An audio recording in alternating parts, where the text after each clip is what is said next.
Assalamualaikum warahmatullahi wabarakatuh. A'udzubillahi minasyaitonir rajim. Alhamdulillahirabbil alamin. Innal hamdalillah nahmaduhu wa nasta'inuhu wa nastaghfiruh wa na'udzubillahi min syururi anfusina wa min sayyiati a'malina may yahdihillahu fala mudhillalah wa may yudlilhu fala hadiyalah. Asyhadu an la ilaha illallah wahdahu la syarikalah wa asyhadu anna Muhammadan abduhu wa rasuluhu la nabiyya ba'dah. Allahumma shalli wa sallim ala nabiyil karim wa ala alihi wa ashabihi wa man tabi'ahum bi ihsanin ila yaumiddin. Wa qala Allah ta'ala fi kitabihil karim, ya ayyuhallazina amanu taqullaha haqqa tuqatih wa la tamutunna illa wa antum muslimun. Ya al-haq adkhilna mudkhala sidqin wa akhrijna mukhraja sidqin wa ja'alna min ladunka sultanan nasira. Ya al-haq wa zahaqal batil innal batila kana zahuqa. Ya alim Allahumma alimna ma yanfa'una wa anfa'na bima 'allamtana wa zidna ilma wa arana al-haqqa haqqa warzuqna ittiba'ah wa arana al-batila batila warzuqna ijtinabah. Rabbi shrah li sadri wa yassir li amri wahlul 'uqdatam min lisani yafqahu qawli. Rabbana innana amanna faghfir lana dzunubana wa qina adzabannar. Amma ba'd. Alhamdulillah, segala puji dan syukur adalah milik Allah, Tuhan semesta alam, yang telah menciptakan kita dari tidak ada menjadi ada, dan karena rahmat dari Allah kembali kita berjumpa di gelombang 1044 AM iDream Radio Successful Muslim Family, dan juga di channel YouTube-nya iDream TV dalam program Keluarga Muslim, di mana insyaallah kita akan coba memperbaiki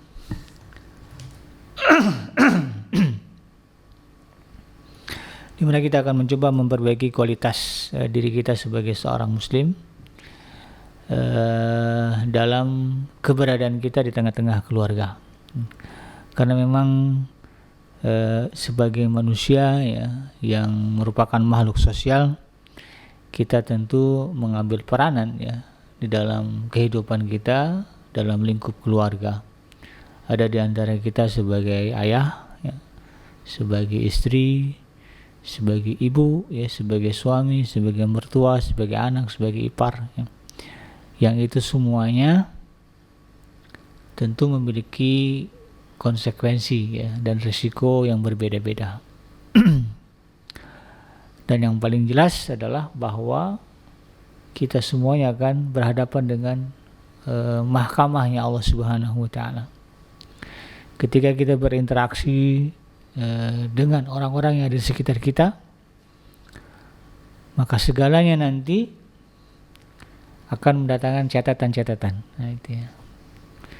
Kalaulah catatan yang ada atau yang dihasilkan oleh interaksi kita dengan orang-orang yang ada di sekitar kita adalah kebaikan, maka alhamdulillah ya, itu akan menjadi pahala bagi kita. Tetapi ketika catatan-catatan yang dihasilkan dari interaksi antara kita dengan orang-orang sekeliling adalah keburukan-keburukan ya, istri merasa sakit hati dengan suami, suami merasa sakit hati dengan istri, orang tua merasa kecewa dengan anak, anak merasa tertekan oleh orang tua gitu ya, ipar merasa dizalimi ya, oleh kakaknya gitu ya, tetangga kita juga demikian halnya. Maka itu semua ya, kalau penyebabnya adalah kita yang menjadi penyebab masalah di dalam interaksi tersebut, maka itu akan menjadi dosa ya, yang akan kita bawa di hadapan Allah Subhanahu wa taala.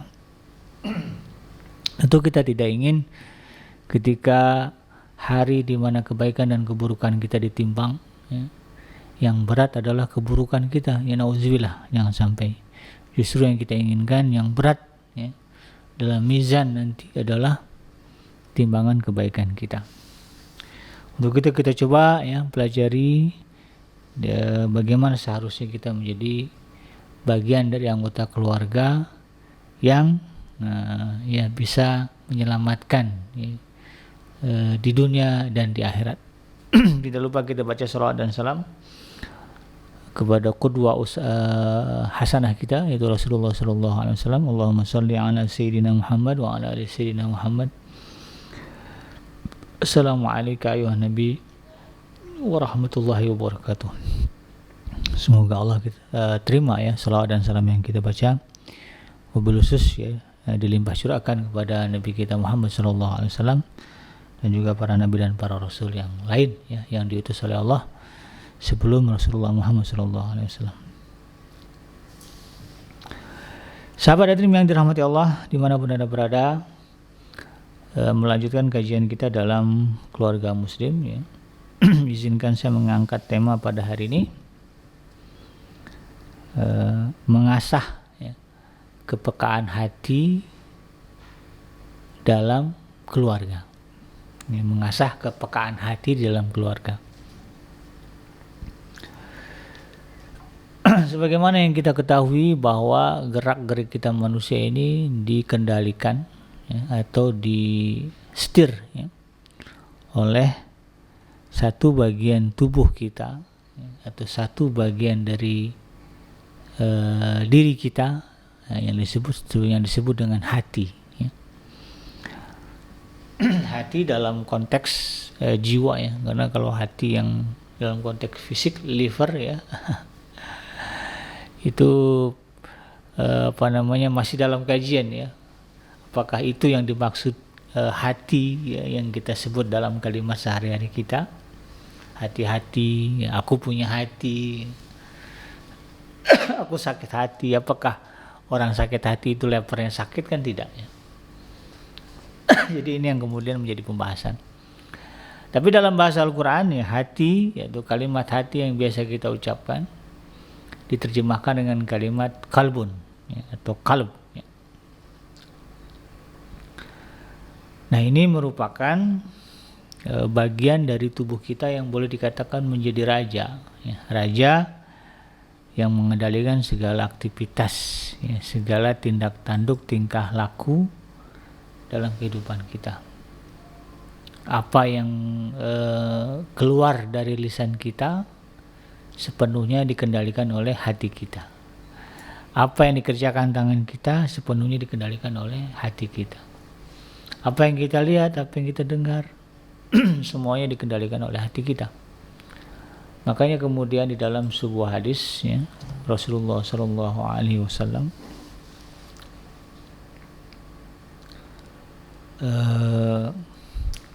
pernah bersabda ya. Ya, di sini diriwayatkan oleh An-Nu'man bin Bashir ya radhiyallahu anhuma, ada di dalam kitabnya Imam Bukhari dan juga Imam Muslim ya. Dari An-Nu'man bin Bashir radhiyallahu anhuma ya, beliau mengatakan bahwa Nabi SAW pernah bersabda, ala ya wa inna fil jasadi mudghah ya, idza salahal jasadu kulluh wa idza fasadal jasadu kulluh ala wahya qalb.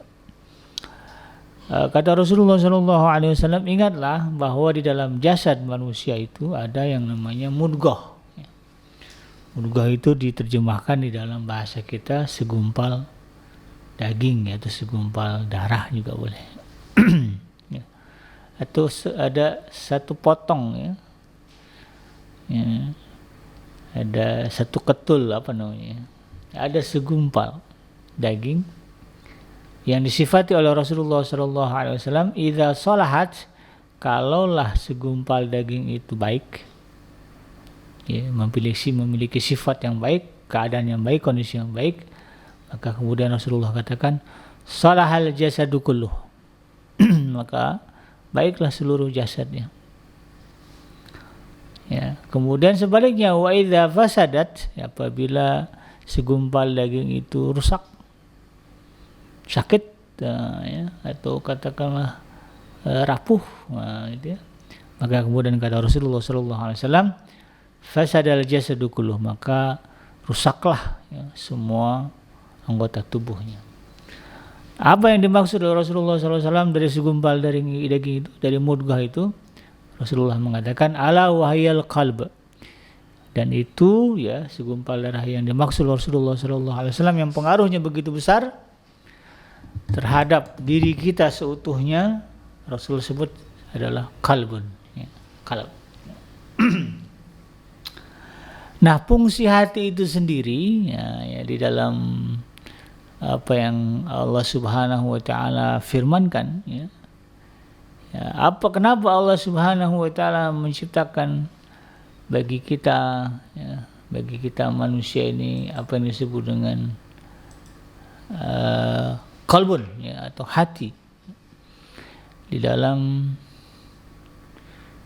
di dalam surah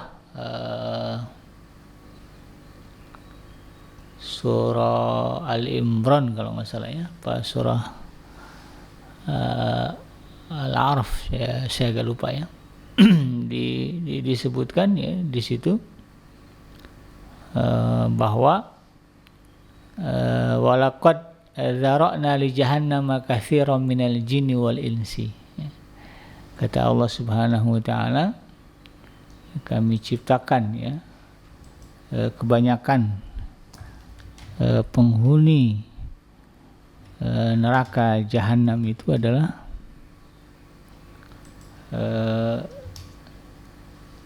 jin dan manusia.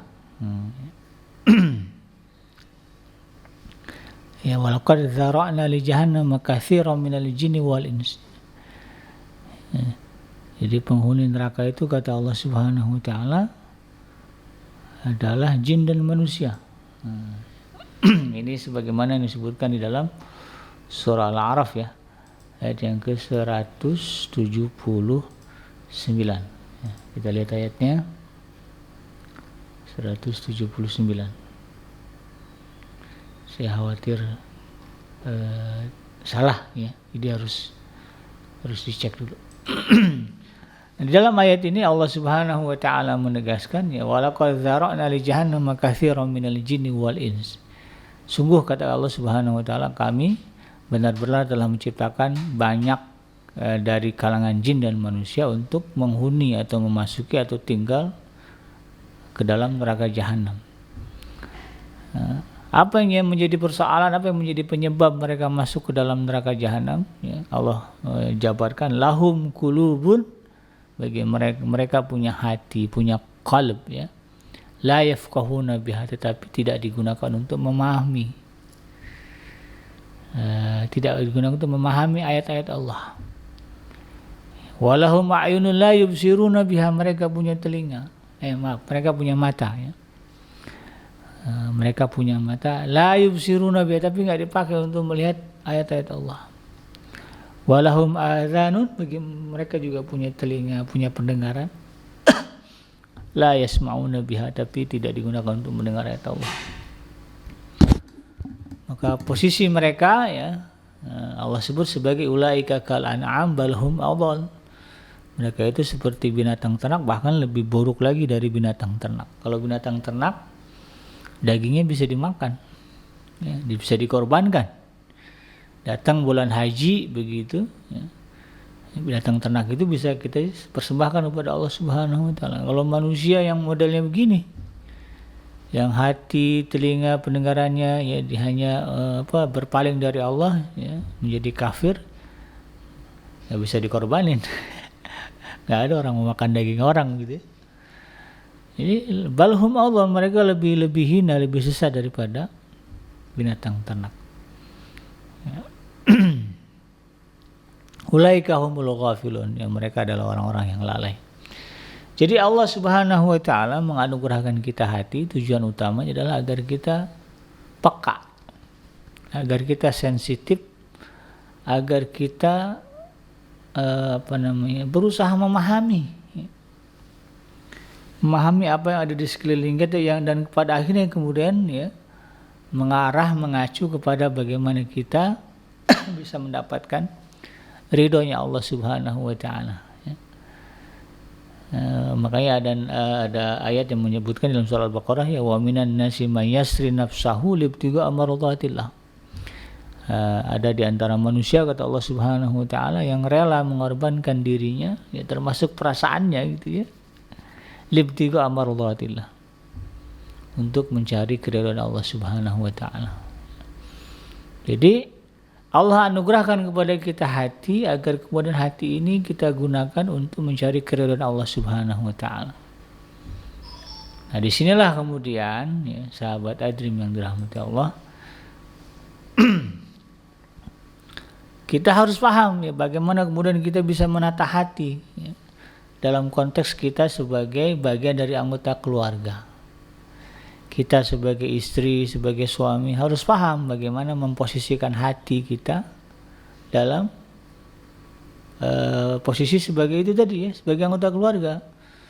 Ya, posisi sebagai suami. Ya karena beda, dulu masih bujangan. Kemudian sekarang sudah punya teman hidup. Ya tentu tata letak hati ini atau kondisi hati ini jangan disamakan ya. Dulu zaman bujangan bebas-bebas saja, ya, hati mau ngapain aja boleh, itu kan terserah ya. Tapi ketika kita sudah punya pasangan, hidup serumah dengan pasangan, apalagi berjanji di hadapan penghulu ya dengan menggunakan kalimat Allah ya kan bersaksi itu asyhadu an la ilaha illallah. Itu ikatan sakral itu ya. Tidak bisa dimain-mainkan, tidak bisa dianggap sepele.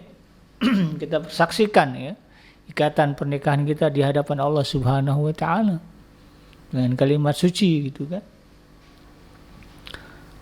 Maka harus jadi pertimbangan ya kondisi suasana hati kita zaman bujang dengan kondisi hati zaman sudah ada pasangan ya beda. Mau ngapa-ngapain lihat dulu pasangan kita. Nah, kira-kira akan menimbulkan masalah atau tidak. Gitu. Makanya banyak kemudian rumah tangga yang kandas ya gara-gara masing-masing pasangan ya baik suami maupun istri tidak mampu mengkondisikan hati masing-masing. Tidak bisa merubah kondisi hati dari zaman bujang ya, ke zaman punya suami. Datang lagi anak, waduh ya beda lagi tuh. Dulu hati zaman bujang ya mikirin bagaimana diri kan gitu ya. Nah, makanya banyak selfishnya, banyak egonya itu kan. Ketika sudah punya pasangan maka harus berbagi hati itu ya. Ya adalah ya yang dipikirin ya adalah ada satu ruang ya untuk orang yang kita sayangi ya pasangan kita suami atau istri. Lahir lagi anak gitu ya. Maka kemudian dibagi lagi ya. Ada lagi ruang tersendiri bagi anak. Ya. Nah kalau kemudian tidak mampu kita menata ya, apalagi kemudian hilang kepekaan dalam diri kita ya, seolah-olah sama aja bagi kita ya setelah berkeluarga dengan sebelum berkeluarga. Wah ini setelah punya anak dengan belum punya anak sama aja gitu ya gaya hidupnya, gaya perasaannya ini.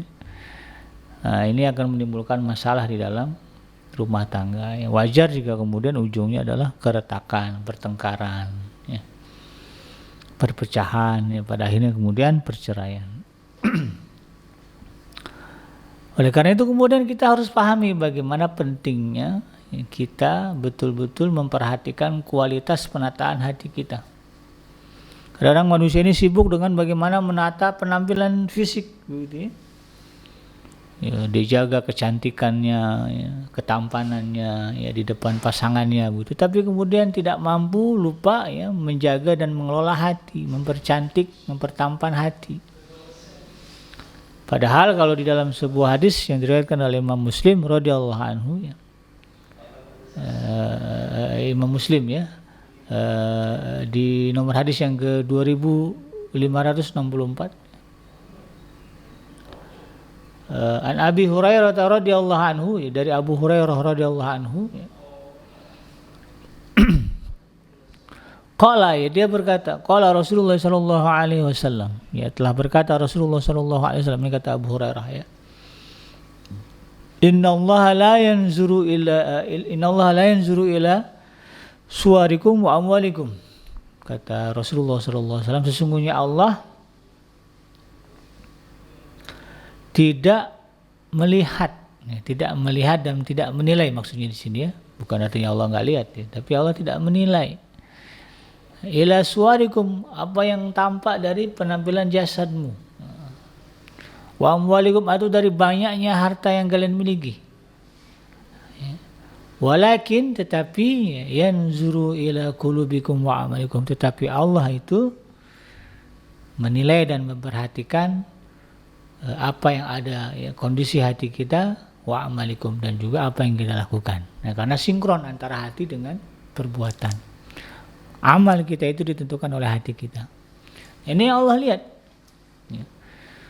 Nah, jadi seharusnya kalau kita ya, ingin mewujudkan keluarga yang bahagia, ya, keluarga yang sakinah mawaddah warahmah, baik sebelum punya anak, ya, apalagi setelah punya anak, maka kunci utamanya adalah bagaimana kita ya, bisa mengelola ya, hati kita ini ya, menjadi semakin cantik, semakin tampan, sebagaimana kepedulian kita untuk mengurus fisik kita. Ya, hati itu harus dibuat bagaimana hati ini ya, dalam kondisi yang baik, karena itu nanti Allah lihat. Jadi hiasi hati kita ini dengan sifat-sifat baik, jangan hiasi hati kita dengan sifat-sifat yang buruk, yang pada akhirnya kemudian ya, menyebabkan kita melakukan ya, berbagai tindakan yang dilarang di dalam syariat. Karena nggak mungkin hati yang di dalamnya banyak sifat buruk lalu kemudian dari zahir perbuatannya jadi baik. Ya. Ya, orang itu kan berbuat jahat karena memang hatinya jahat. Dan orang berbuat baik karena memang hatinya baik. Ini yang harus kita pahami. Sehingga kemudian kalau berbicara pernikahan, ya banyak gitu, ada orang yang mengatakan pernikahan adalah seni menyamankan hati. Ya, bagaimana hati kita tetap terasa nyaman ya, di tengah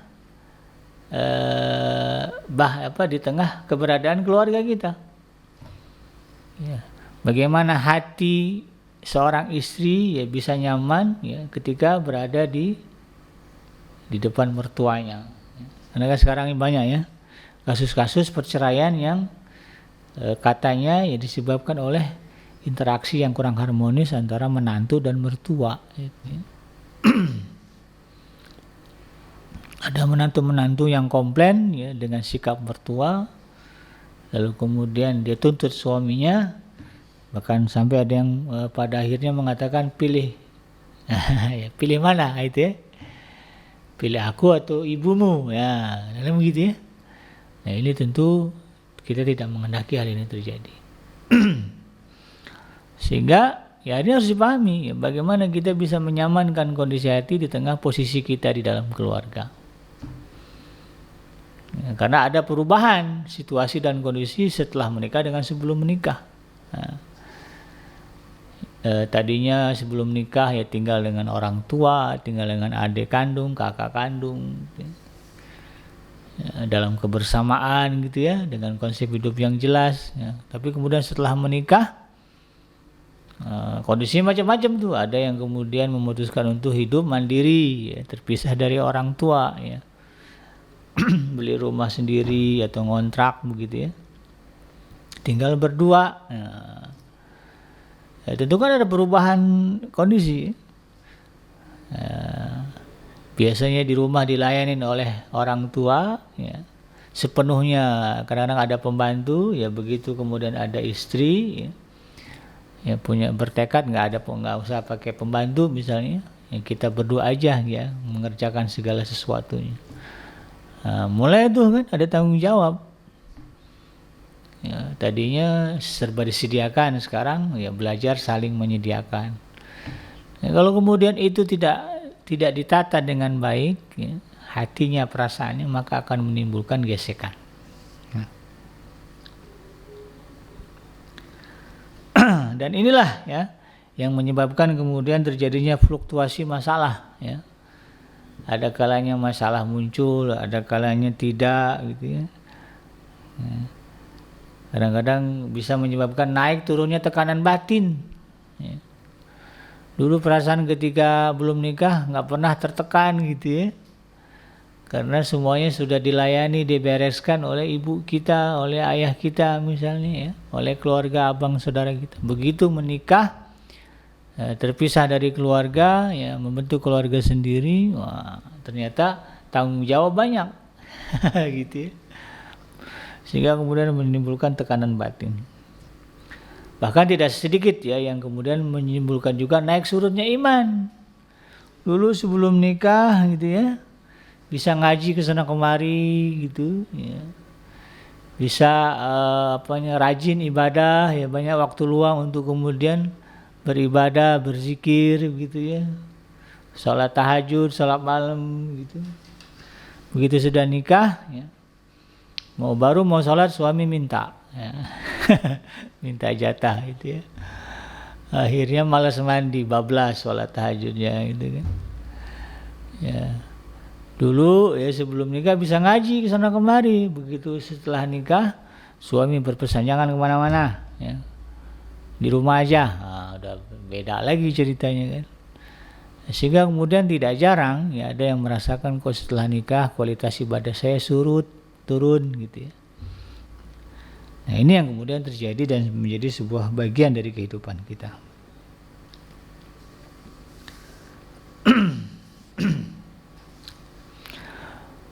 Tapi yaitu tadi bahwa Allah Subhanahu wa taala ya, menciptakan hati kita itu ini kalau kita merujuk ke dalam surah At-Tin ya, laqad khalaqnal insana fi ahsani taqwim.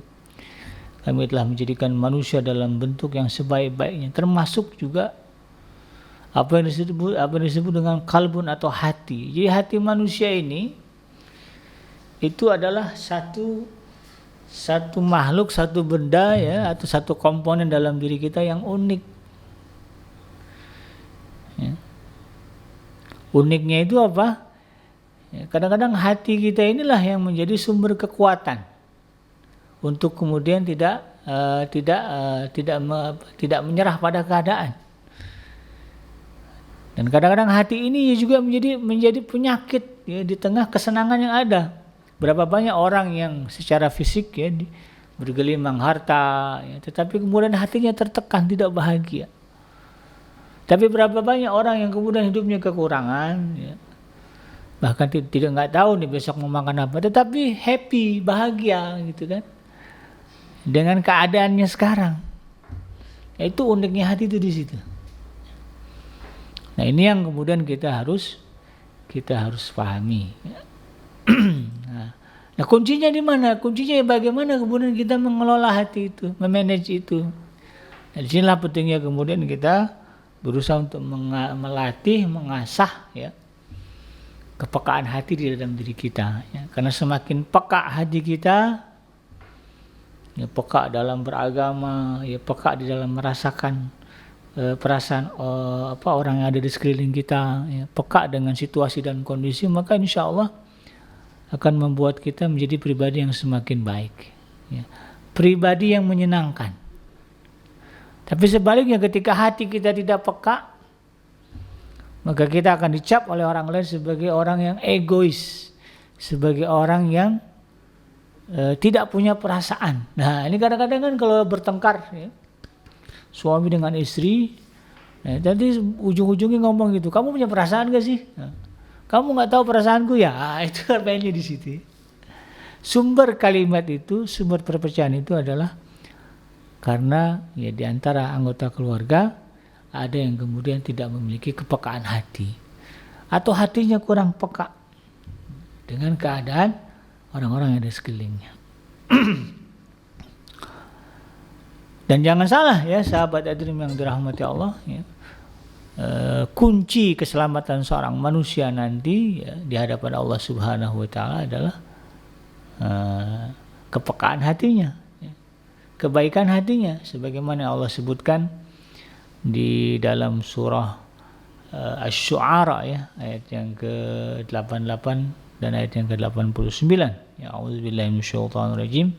Yauma la yanfa'u malu wala banun illa man atallaha biqalbin salim. Ya. Di hari ya, di mana anak-anak dan harta tidak berguna lagi. Ada hari di mana ketika itu apa yang kita miliki dari harta dan keturunan kita itu tidak bermanfaat di hadapan Allah. Tidak akan bisa menyelamatkan kita dari azab Allah Subhanahu wa taala. Lalu apa yang bisa menyelamatkan kita?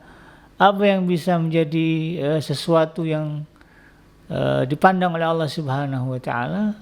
Allah mengatakan illa man atallaha biqalbin salim, kecuali mereka yang datang kepada Allah Subhanahu wa taala dengan hati yang selamat. Hati yang tertata, hati yang rapi, hati yang peka. Karena orang kalau hatinya peka, insya Allah minim masalah, gitu ya. Ya kan seperti yang saya sebutkan tadi ya, permasalahan kita biasanya muncul gara-gara ada yang tidak peka hatinya. Yang satu ya sudah kerja ya, istri misalnya kalau di rumah kan, begitu suami pamit, Bun, Abi berangkat nih, ya, salaman pergi gitu kan. Begitu suaminya pergi, istri gerilya, beresin ini beresin itu ya. Pergi ke pasar, masak ini masak itu. Ya, kemudian mandiin anak kalau punya anak begitu ya. Rapi, gimana anak nih, makannya, minumnya, ngasuhnya. Ya, sampai sore udah capek tuh, ya udah capek, anak juga udah mulai bertingkah karena ibunya udah lelah ya, udah nggak bisa lagi fokus ngelayanin, akhirnya anaknya bertingkah. Ya. Ibunya nggak bisa diajak mainan apa yang ada di dalam rumah diberantak-berantakin.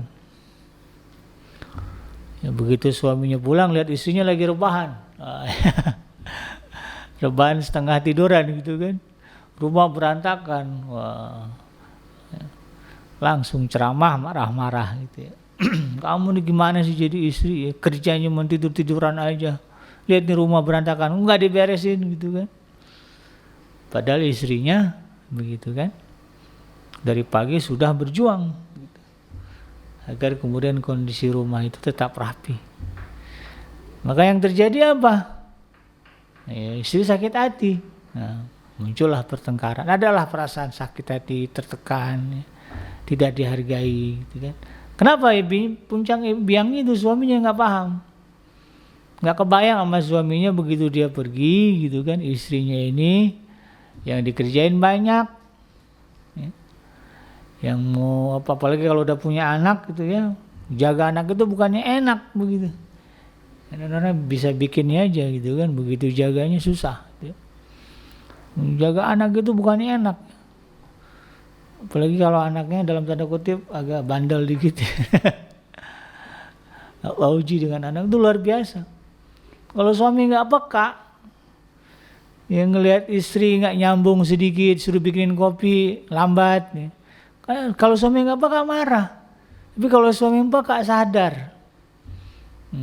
Dia lagi megang anak. Rasulullah SAW itulah kuncinya, sehingga beliau bisa mengatakan baiti jannati. Karena sebagaimana pengakuan dari istri-istri Rasulullah SAW, ketika ditanya tentang apa sih yang Rasulullah lakukan ketika berada di tengah keluarga, maka istri-istri Rasulullah ya, terutama Sayyidah Aisyah mengatakan, ya sebagaimana kalian di tengah keluarga kalian. Beliau membantu membereskan rumah, ya kadang-kadang menjahit pakaian atau juga sendal yang rusak, memperbaiki kayak kalian.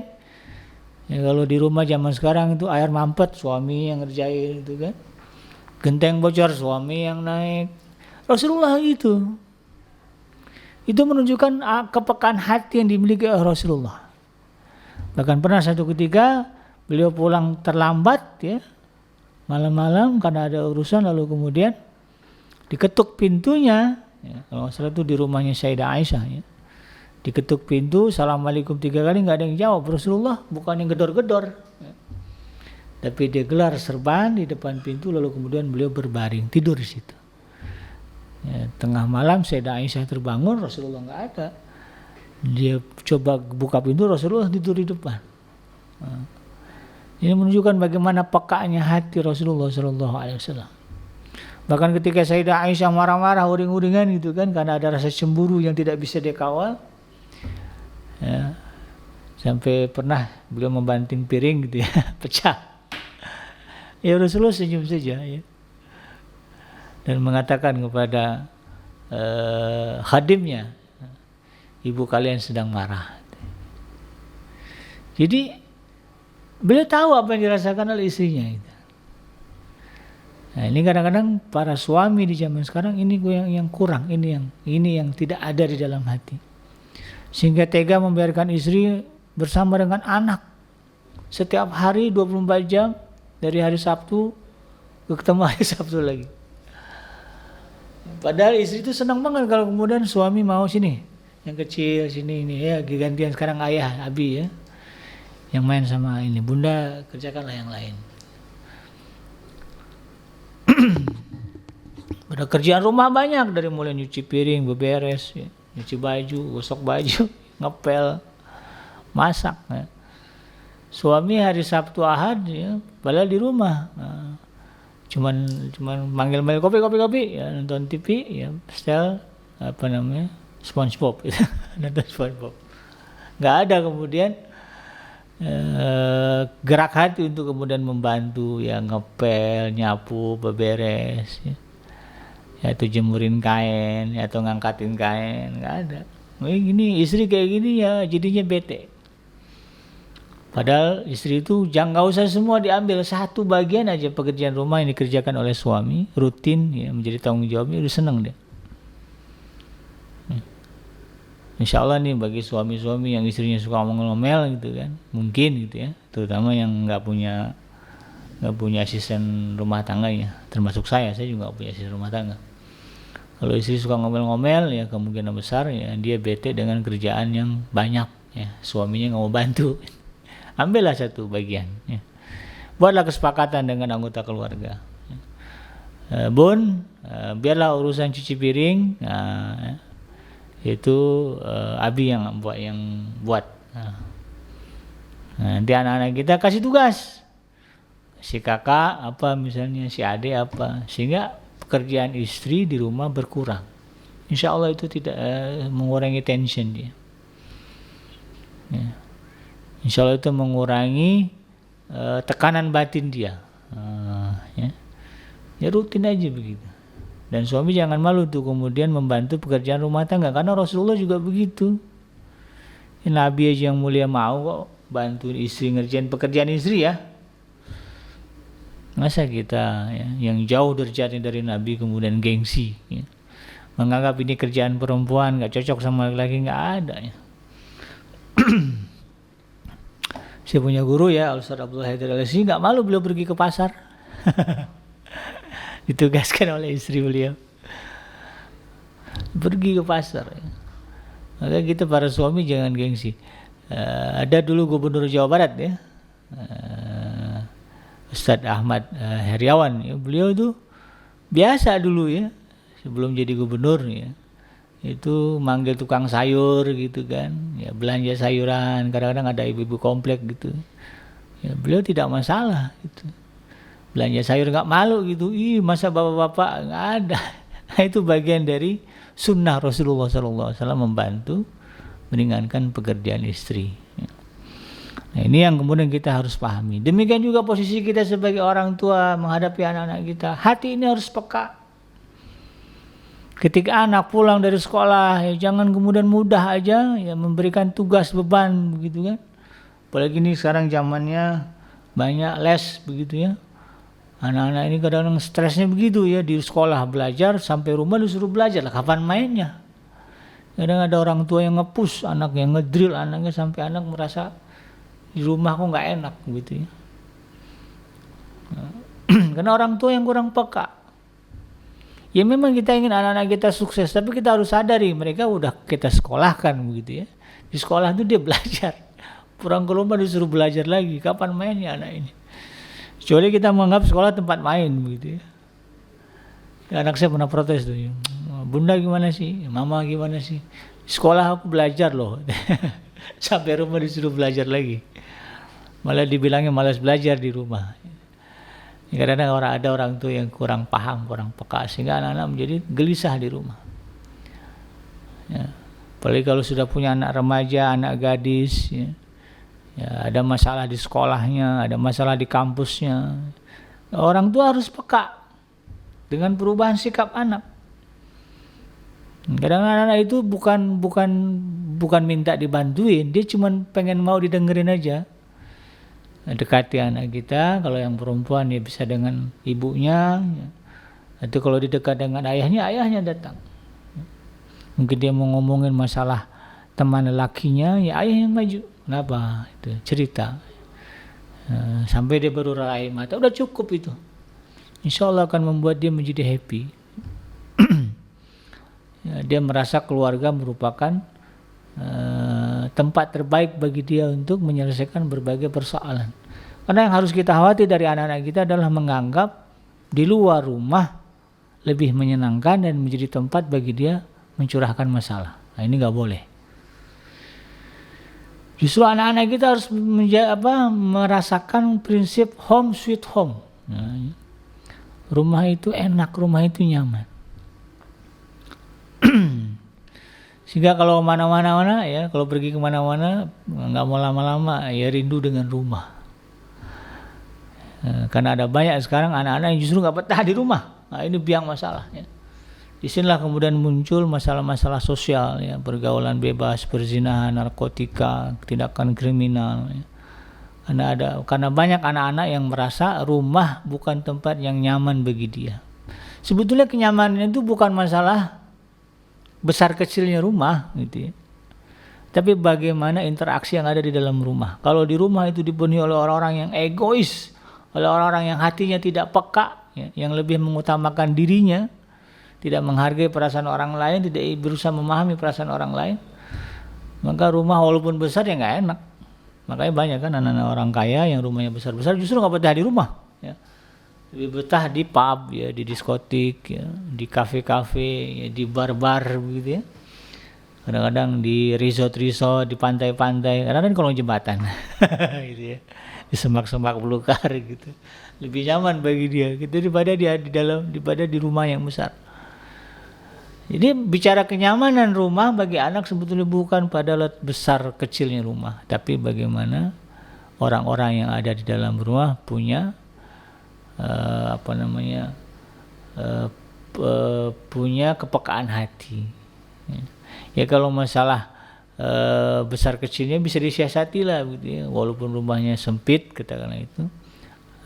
Ya, jagalah kebersihan. Kadang yang jadi masalah di tempat kita itu sudahlah rumahnya kecil, ya ada di gang, nggak bisa jaga kebersihan, ya, barang di mana-mana numpuk berantakan gitu. Ya jadinya rumah itu kayak kandang. Ya anak-anak jadinya nggak betah gitu kan. Nah, ini orang tua juga harus paham gitu kan, bagaimana menata rumah. Dan itu semua tergantung hati. Kalau hatinya bersih, rapi, insya Allah rumahnya juga rapi bersih. Jadi kalau hatinya kotor, berantakan, ya banyak masalah, ya dengki, iri kuat, wah rumahnya juga berantakan. Rumahnya juga kacau, kotor gitu ya. Nah, karena kondisi begitu. Jadi rapikan hati kita, tata hati kita, bersihkan hati kita, maka insya Allah akan ada dorongan dalam diri kita untuk melakukan tindakan-tindakan sebagaimana yang ada di dalam hati kita. Kalau hati kita dihiasi dengan akhlak yang baik, dengan sifat-sifat yang mahmudah, yang terpuji, maka insya Allah yang keluar dari diri kita, dari mulut, dari telinga, dari hati, dari tangan kita, dari kaki kita, semua adalah kebaikan-kebaikan, akhlak-akhlak yang terpuji. Nah, ini yang kemudian kita harus pahami dan kita perjuangkan. Tentu harapannya adalah ya semoga kita menjadi bagian dari anggota keluarga kita, ya baik suami, istri, anak, mertua, orang tua, ya ipar begitu ya, yang mampu memiliki kepekaan hati ya, di dalam berinteraksi dengan keluarga kita, ya. Sehingga kemudian kita bisa menghindari ya, situasi-situasi yang membuat kita menjadi terpecah, ya, menjadi bertengkar, ya, menjadi gelisah. Dan sebaliknya kita berharap dengan itu semua kemudian ya rumah tangga kita menjadi rumah tangga yang sakinah, yang menjadi rumah tangga yang tentram, mawaddah, ya, yang penuh dengan kemesraan, warahmah, dan penuh juga dengan perasaan cinta kasih. Dan jangan sampai kemudian rumah tangga kita justru menjadi tempat ya, arena permusuhan. Jadi arena gulat gitu ya. Arena untuk saling melepaskan kebencian. Nah, itu. Jangan sampai ya. Justru rumah itu harus menjadi tempat untuk kita saling melemparkan kasih sayang, saling menebar rasa cinta, ucapan yang baik. Jangan di rumah justru yang keluar banyak ucapan yang buruk-buruk ya. Ada orang yang di luar di kantor sopan gitu, begitu sampai di rumah kasar, ngomong sesuka hatinya. Nah, ini nggak boleh. Ya, justru di rumah lah kita harus menebarkan kebaikan-kebaikan, menanam bunga ya, bunga-bunga surga gitu ya. Ya, sehingga kemudian terlahirlah ya konsep baiti jannati sebagaimana dikatakan oleh Rasulullah sallallahu alaihi wasallam. Demikian sahabat Adrim yang dirahmati Allah, yang mudah-mudahan bermanfaat. Sama-sama kita berjuang ya untuk mewujudkan keluarga muslim yang bahagia dunia dan akhirat. Yang benar datangnya dari Allah Subhanahu wa taala, dan yang salah semata-mata lahir dari kealfaan dan kehilapan saya sebagai manusia biasa. Saya bikin pamit undur. Subhanaka Allahumma rabbana wa bihamdika asyhadu an la ilaha illa anta astaghfiruka wa atubu ilaik. Walhamdulillahirabbil alamin. Wassalamualaikum warahmatullahi wabarakatuh.